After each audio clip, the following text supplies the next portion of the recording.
abasit ngem di dakkel a kandidat ti 2,000 a pesos nga inawat ti third year college student ken din lister student ani Japer manipod barangay Kimalama, Dolores, Amra. Ulilan iti ama ken ti inana ken kabsat na ti agtintinulong amang pabasa ken kuana. Mariknana ti rigat ti agbasa, gapo iti rigat ti biag.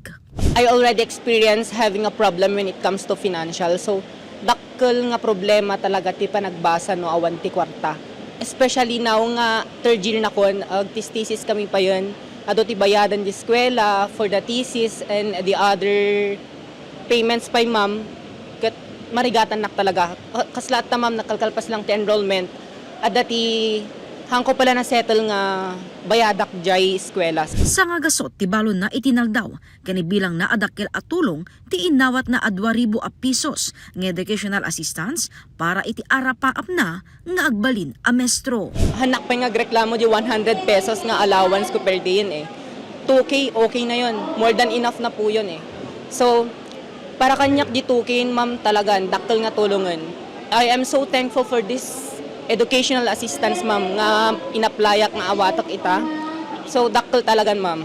Agdagop ti 2,500 a college students ti benepisyaryo ti educational assistance manipod iti gobyerno probinsyal. Agbasbasa man dito'y uneg wenno ti probinsya ken kada maysa nakaawat ti 2,000 a pesos. Di pa naka-identify dagiti beneficiaries kat inthromi kadagiti municipal social welfare and development officers ken municipal mayors po. Dapat enrolled iti college, private man or public school po. Dagiti indigent but lang priority dagiti indigent Ma'am Jessica. Those students nga facing financial challenges. Gagyam ti financial assistance amang tednayon at tulong pinansyal ken mga lukoy kadagiti estudyante nga igaedda ti panagbasa da. Jessica Boreta, Balitang, Solid North.